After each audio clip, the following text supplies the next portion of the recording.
அஸ்ஸலாமு அலைக்கும். Welcome to சாசாஸ் கிச்சன். இன்றைக்கி நம்ம 2-in-1 பருப்பு பொடி தான் பார்க்க போகிறோம். இந்த பருப்பு பொடி பார்த்திங்கன்னா இட்லி, தோசை, பொடி தோசைக்கெல்லாம் சூப்பராக இருக்கும். சூடான சாதத்தில் இந்த பொடியும் கொஞ்சமாக நெய் விட்டு சாப்பிட்டிங்களான்னு செம்ம டேஸ்ட்டாக இருக்கும். ரொம்ப சூப்பராக இருக்குங்க. இது 1 மாதம் வரைக்கும் நீங்கள் ஸ்டோர் பண்ணலாம் ஏர்டைட் பாக்ஸில். இப்போ வாங்க எப்படி பண்ணலான்னு பார்க்கலாம். இந்த பருப்பு பொடியை ஃபஸ்ட்டு அடுப்பில் ஒரு பேன் வச்சுருக்கேன். இதில் 100 கிராம் அளவுக்கு சாம்பார் பருப்பு இருக்கு இல்லையா, துவரம்பருப்பு, அதுதான் நான் எடுத்திருக்கேன். அடுப்பு வந்து மீடியமில் இருக்குங்க. மீடியமில் வச்சு கொஞ்சம் நல்லா வறுத்துக்கோங்க. லைட்டாக கொஞ்சம் வறுத்ததுக்கப்புறம் அடுத்த பொருளாக நம்ம சேர்க்கலாம். இங்கே பாருங்கள், லைட்டாக வறுபட்டுச்சு. இப்போது நம்ம அடுத்த பொருள்லாம் சேர்க்க போகிறோம். அடுத்து நம்ம சேர்க்க போகிறது என்ன அப்படின்னா, மிளகு சேர்க்க போகிறோம். 1 டேபிள் ஸ்பூன் அளவுக்கு மிளகு சேர்க்குறேன்.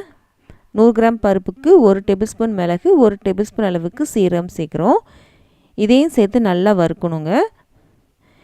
இந்த பருப்பு இருக்கு இல்லையா, அது வந்து நல்லா செவந்து வரணும். அது வரைக்கும் நல்லா வறுத்துக்கணும். நல்லா வாசமும் வரணும், கரைஞ்சிடக்கூடாது. நல்லா வாசம் வரைக்கும் நல்லா வறுத்துக்கோங்க. நல்லா செவந்து வந்துடணும். இந்த பருப்பு எல்லாமே நல்லா செவந்து வந்துடணும். அது வரைக்கும் நல்லா வறுக்கணும். பருப்பு பாருங்கள் லைட்டாக செவக்க ஆரம்பிச்சிருச்சு. இப்போது இதில் 50 கிராம் அளவுக்கு பொட்டுக்கடலை இருக்கு இல்லையா, அதை நம்ம சேர்த்துக்கலாம். இது முதலே வறுத்ததுனால நம்ம லாஸ்ட்டில் சேர்க்குறோம். இந்த பருப்பு நல்லா செவந்ததுக்கப்புறம் நம்ம பார்க்கலாம். எல்லாமே வீட்டில் இருக்க பொருட்கள் தான். இங்கே பாருங்கள், பருப்பு பாருங்கள் நல்லா செவந்து வந்துருச்சு. எதுவுமே நமக்கு கரைஞ்சி போகலை. எல்லாமே நல்லா செவந்து வந்திருக்கு. போதும். இப்போது நம்ம என்ன பண்ண போகிறோம் அப்படின்னா, ஒரு தட்டில் நம்ம மாற்றிக்கலாம். இது ஆறட்டும். திரும்பவும் அதே பேனை நான் அடுப்பில் வச்சுட்டேன். இது ஒரு பக்கம் இருக்கட்டும். இப்போ இதில் கொஞ்சமாக நெய், ரொம்ப கம்மியாக தாங்க நான் நெய் எடுத்திருக்கேன். இங்கே பாருங்கள் எவ்வளோ எடுத்திருக்கேன்னு பாருங்கள். இவ்வளோ தான் நெய் எடுத்திருக்கேன். இதில் 12 வத்தல் எடுத்திருக்கேன். நம்ம நெய் எடுக்காமல் நம்ம வத்தல் எடுத்தோம் அப்படின்னா அதில் காரம் வந்து நமக்கு ஏறும் இல்லையா, அதனால தான் நான் வந்து கொஞ்சமாக நெய் எடுத்திருக்கேன். இதில் ஒரு கைப்பிடி அளவுக்கு கருவேப்பிலை எடுத்திருக்கேங்க. நெய்யில் இந்த மாதிரி வறுக்கிறனால நல்லா வாசனையாகவும் இருக்கும், நமக்கு காரமும் ஏறாது. இப்போ இதில் கொஞ்சமாக பெருங்காயத்தூள். கருவேப்பிலை இருக்க ஈரப்பதெல்லாம் போகணும். நல்லா வறுக்கணும். இதுக்கப்புறம் நம்ம பூண்டு சேர்க்கணும்.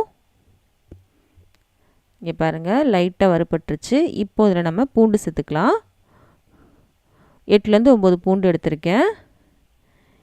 இந்த பூண்டு வந்து ரொம்ப வதக்கணும்னு அவசியம் இல்லைங்க.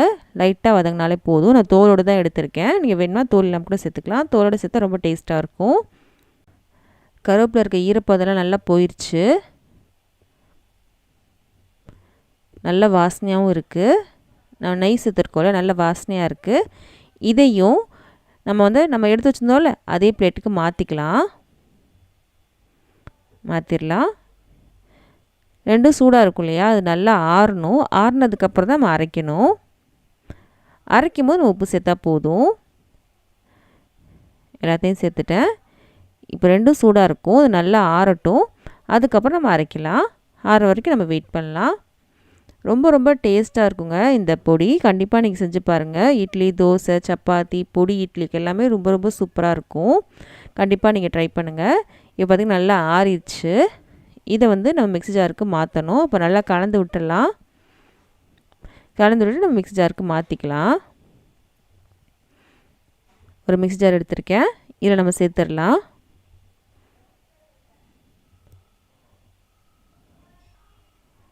சேர்த்தாச்சு. நான் சொன்ன மாதிரி இப்போ நம்ம உப்பு சேர்த்துக்கலாம். தேவையான அளவு உப்பு சேர்த்துக்கலாம். நம்ம இது கொஞ்சம் குறன்னு அரைச்சிக்கலாம், இல்லை நல்லா பொடியாகவும் அரைச்சிக்கலாம். உங்களுக்கு ஏற்றாப்புல நீங்கள் அரைச்சிக்கோங்க. நான் கொஞ்சம் பொடியாக தான் அரைச்சிருக்கேன். அரைச்சிட்டு வந்துடலாம். இப்போது இங்கே பாருங்கள், அரைச்சிட்டு வந்துட்டேன்.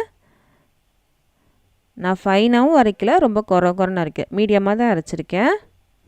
அவ்வளோதாங்க, சூப்பரான பருப்பு பொடி ரெடி ஆயிடுச்சு.